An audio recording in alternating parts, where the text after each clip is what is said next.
The following is a special presentation of Tony Kurre Radio. Keep your mission on your mind and your mind on your mission. This is Mission Minded with Michael Coleman. Along with Michael Coleman, who's an expert in the non-for-profit business. He's been doing it for years and years and years. I'm Tony Kurre. This is a show called Mission Minded. Keep your mind, your mission, your mind. Go to Spotify. That's a great mission right there. And search Tony Kurre Radio, Kurre with a K. Pull up Mission Minded with Michael Coleman. There are probably several podcasts called Mission Minded, so make sure you check out Tony Kurre Radio, and you can hear all the shows we've done right here on Tony Kurre Radio. And, of course, you hear the show live every single Wednesday, twice right here on Tony Kurre Radio. Michael, how you been, man? How's summer going so far? It's going really well. It's not too hot yet, but it's getting there. I hear you, brother. You sent me a very interesting article about the sensitive strivers. These are people that are perceptually very, very smart. They're very good at what they do, but sometimes they get bogged down by overthinking the process and not acting when they need to. And I want to get into that article in just a few minutes, but I did have a couple email questions here. Go to TonyKurreRadio.net, TonyKurreRadio.net, become Bonehead. Leave your email questions, or you can do that through Spotify as well at Tony Kurre Radio, and we'll read your email questions. Can I read a couple of these to you? Yeah, absolutely. All right, John in Oxford is starting a non-for-profit, and he's been told over and over and over again what his elevator speech is. You know what an elevator speech is?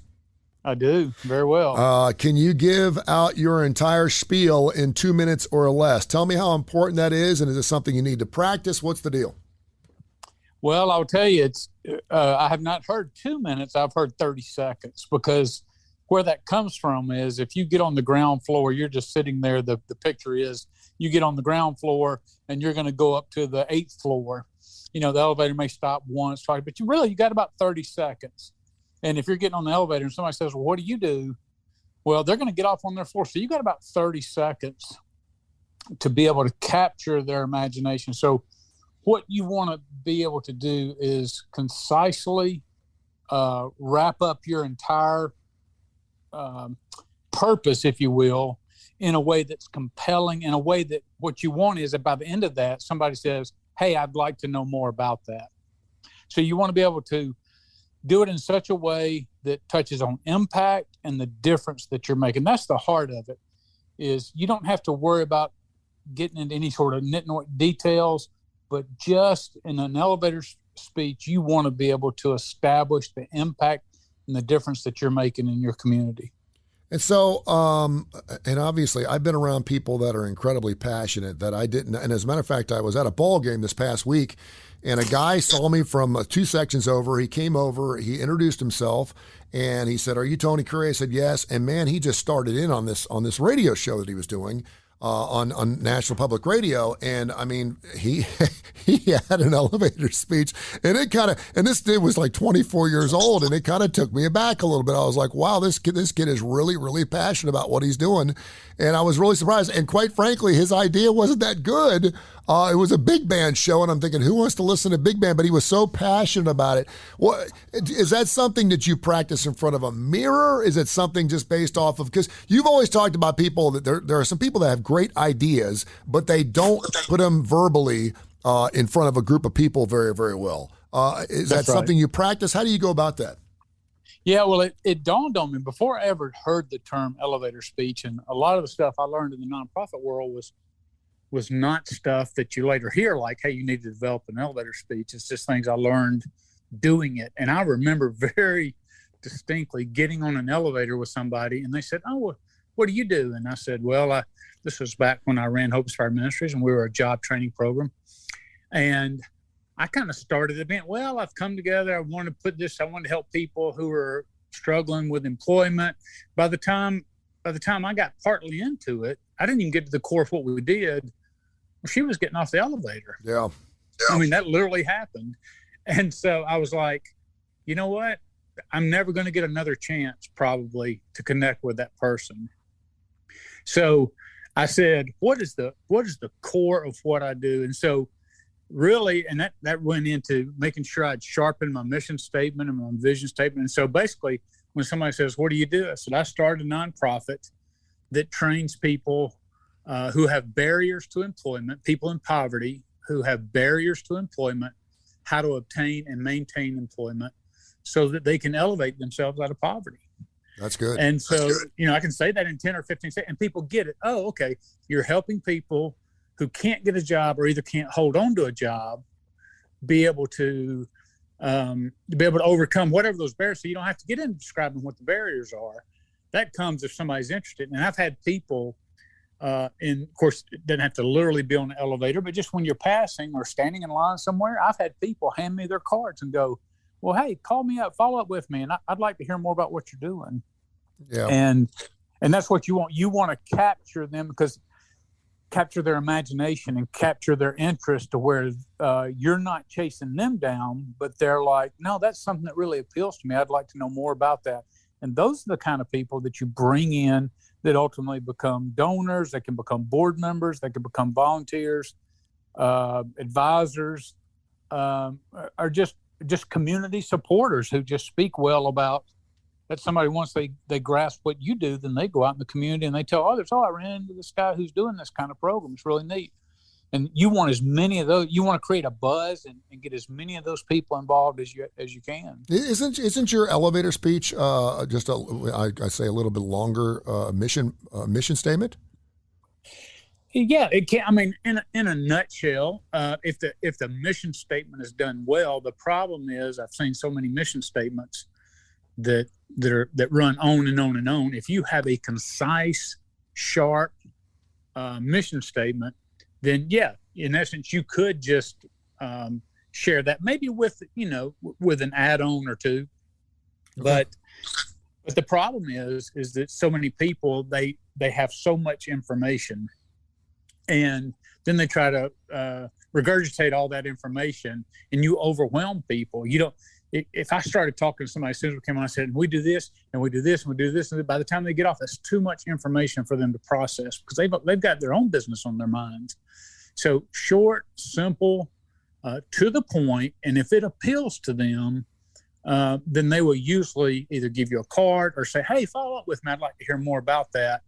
And that's how you build your business. That's how you build your build interest in what you're doing, and how you build community around what you're doing. He's Michael Coleman. He's an expert in the non-for-profit business. We also talk about some other business opportunities around here, too. It's a great show. Go to Mission Minded on Tony Curry Radio on Spotify, and you don't have to pay anything. It's absolutely free. You can go back and listen to all of our previous episodes, and, of course, hear all the new episodes every Wednesday right here at noon and 7. You get first-run shows right here on Tony Curry Radio. One final email question here, and then we'll get into these sensitive strivers. I always talk about how women think too much and men don't think enough. We're going to try to find a happy medium here, not overthinking things, but there's men who overthink too much too in non-for-profits.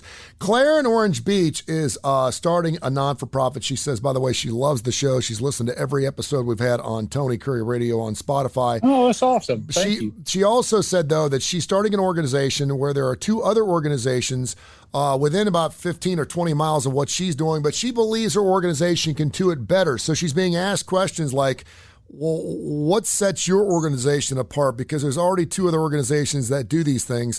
And she doesn't want to look like, these other organizations aren't doing a good job, but she thinks she can do things a little differently. She wanted to know, and I'm paraphrasing her email here, does she specifically need to pick out things that, hey, listen, I do this better than the other two? Or are there more needs for this particular service in our area?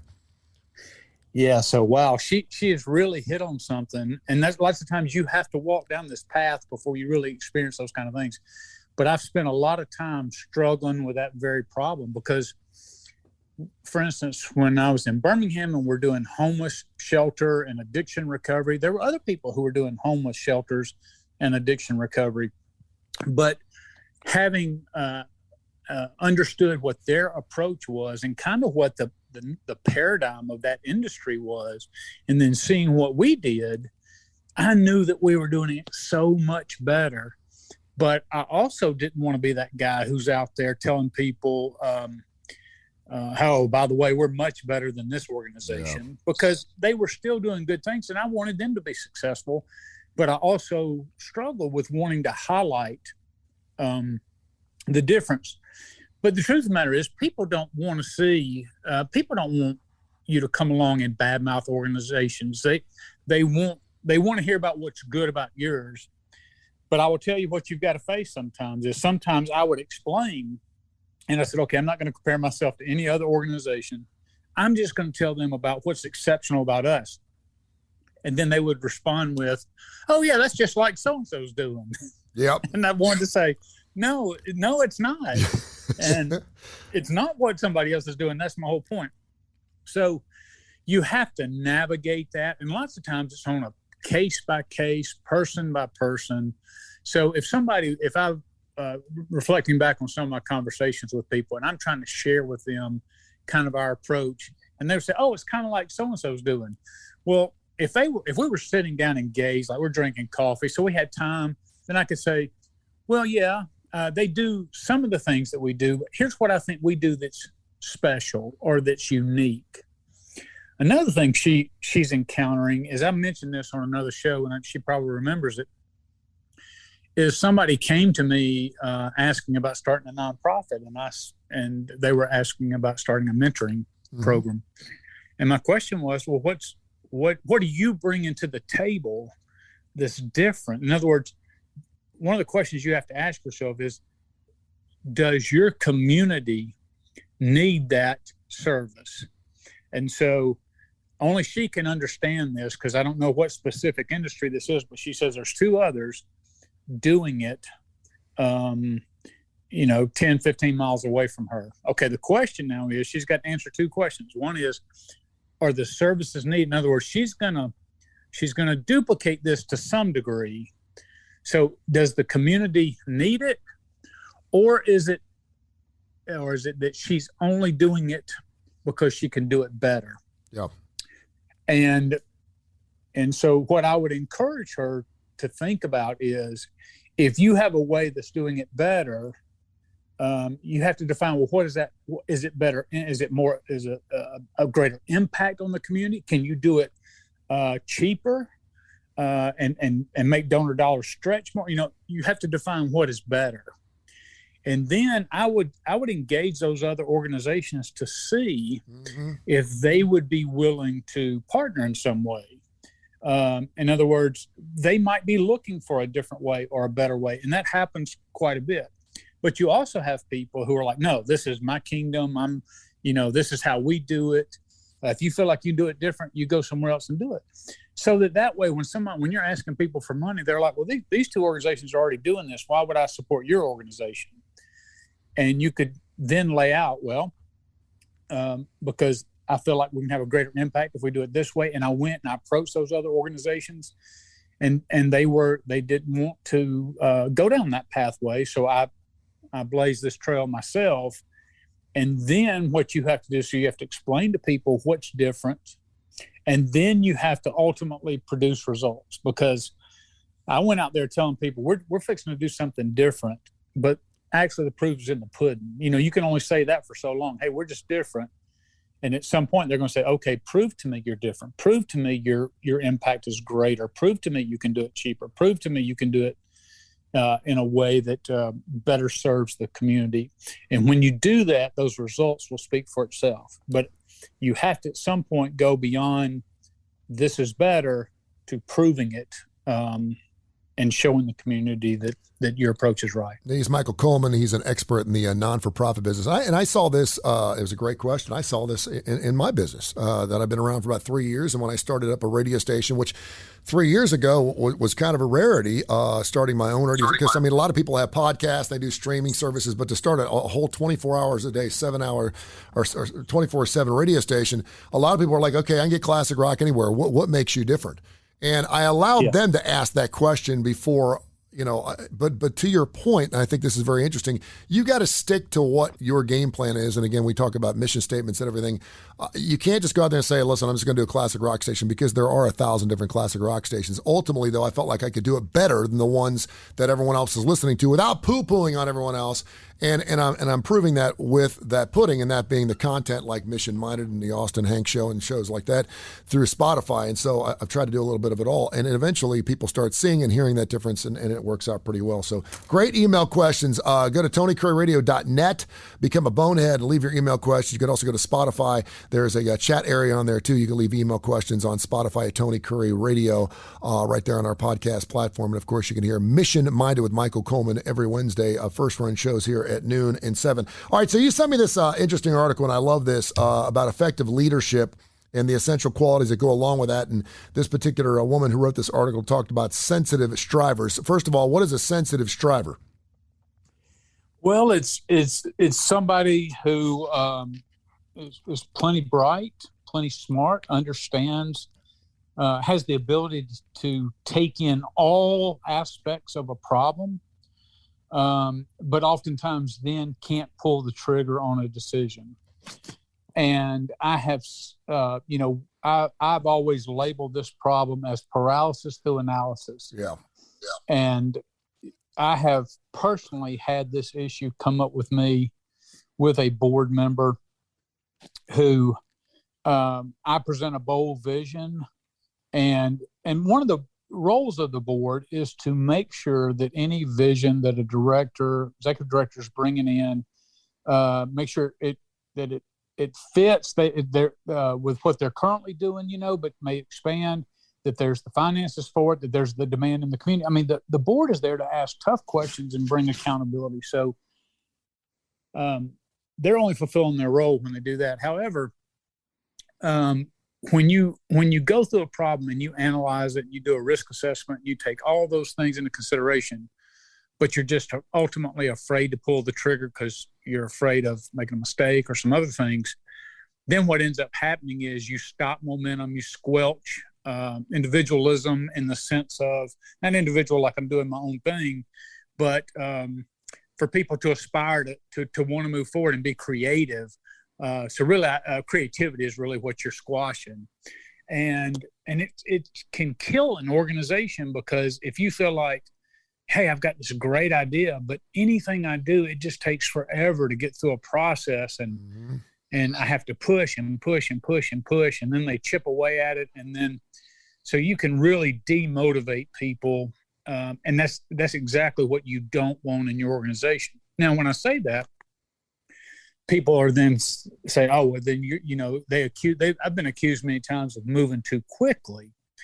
And so there's the argument on the other side that it is possible that you get excited about an idea, you think it through, you think you've thought of everything, and then you move forward. But you haven't thought of everything. And this is my pushback on that. You're never going to get into a situation where you're going to know and be able to anticipate every possible problem that's out there. So let me give you an example. You create this great vision to move forward. You got to raise $10 million. Well, you can't anticipate that in 2 or 3 years, the country might have a recession. You don't know what the economy is going to be in 4 years, 5 years, 6 years. I mean, there's just all sorts of things that can happen on the ground. You don't know if all of a sudden there's some sort of scandal inside of your nonprofit, or if another nonprofit comes along that dwarfs your nonprofit. And there's just all these things out there that you cannot anticipate reasonably. And so one of the things I've encouraged people is when you're bold and move forward, yes, you do have to do a risk assessment. One of the ways I choose to do that is involving a lot of people. So I bring my senior staff in and other people who are interested in what happens in the nonprofit. And I share with them my vision, and I kind of process out loud. And I say, well, here's what I'm thinking. Does it make sense to you? Does it inspire you? Does it bring passion up within you that wants to go get involved in this? And if not, tell me why not from your perspective. And so a lot of that, and tell me where you see the obstacles. Tell me where you see the red flags out that I'm blind to because I really want to do this. But when you do that and you're honest about it and you lay all that on the table, you have to have the courage to then say, you know what, I've got to modify this idea, or these objections are good. Yeah, and real quick, something you do go ahead, that you've talked about since we started the show months ago here on Mission Minded on Tony Kurre Radio. I love your transparency. You are willing to ask, and the fact that you even talked about this woman down in Orange Beach, willing to reach out. I was going to say, do you spy on these other organizations to find out what their faults are, their deficiencies, so you can do it better? It's not about, I mean, if you can do it better, great.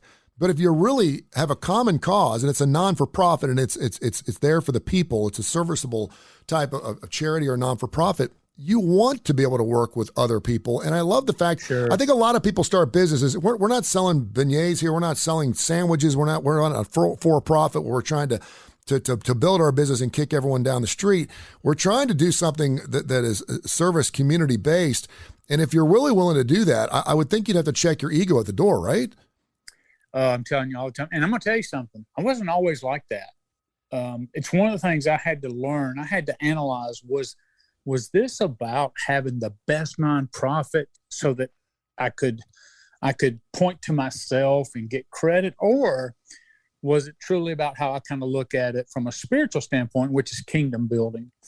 And what I've seen is too many nonprofits build their kingdom all right there on their own property. And so there's a moat around that basically says, everybody else stay away. We're going to do what we do. We do it here.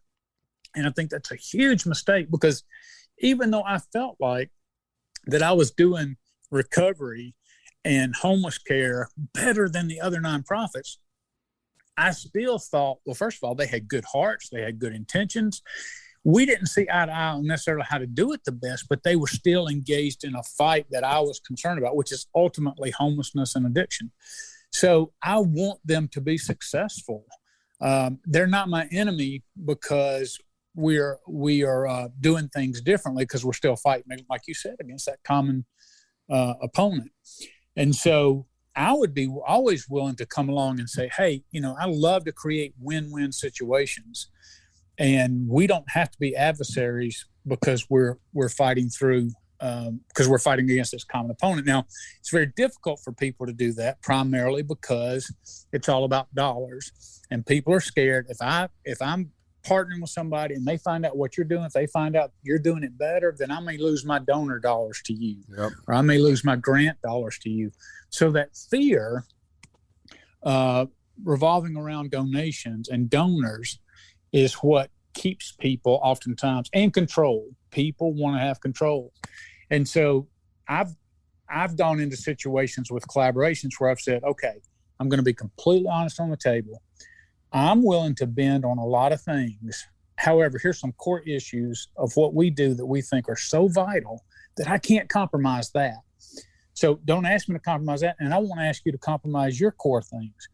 But everything else is open. I will flex, I will bend, I will twist to make you better, to help us be better together. And because the goal is, I'm not fighting against you. You're not my enemy. You're a fellow combatant as we fight this evil out there, and the destruction of the home, and destruction and addiction and all the bad things that causes.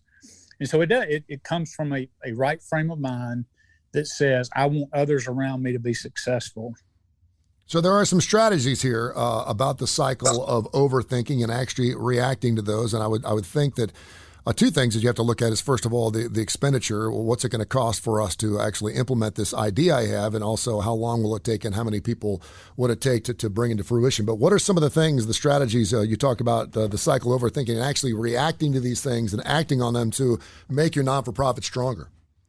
Well, that's kind of what spoke to me in this article. Is the reason I wanted to share it with you and just touch on a few points from the audience of things that I've experienced. And one of the strategies that this article puts forward, that this woman who wrote this, and I think she did a great job, but 3 of the 5 that she mentioned really speak to me. And one of it is let go of perfectionism.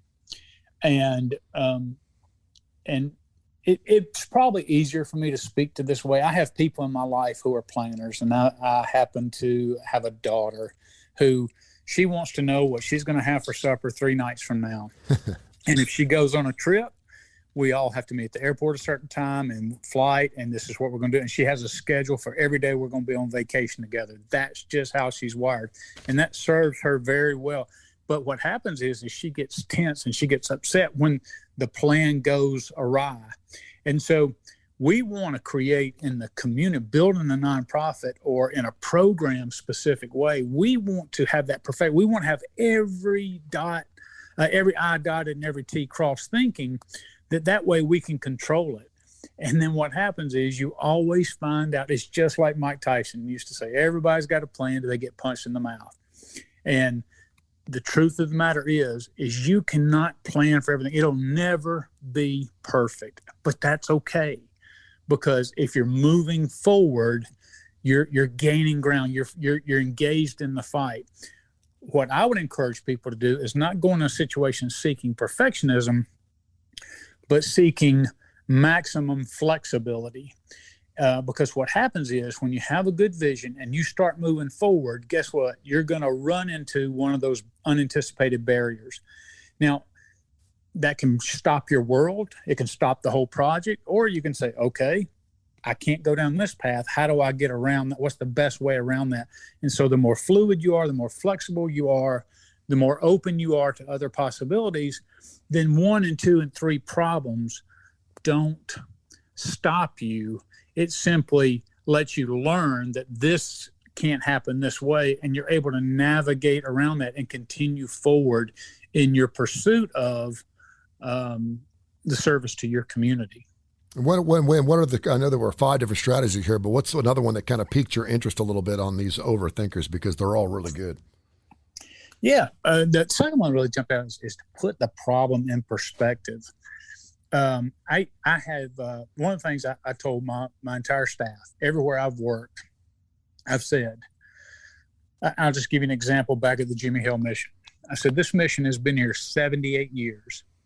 There is no single problem that you're gonna or no single mistake that you're gonna make that's gonna bring this operation to its knees.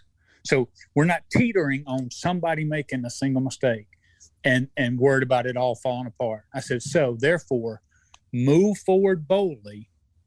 Do not be afraid to make a mistake, and understand that if you do make a mistake, that's fine. We just learn from it, but it's not going to cripple us.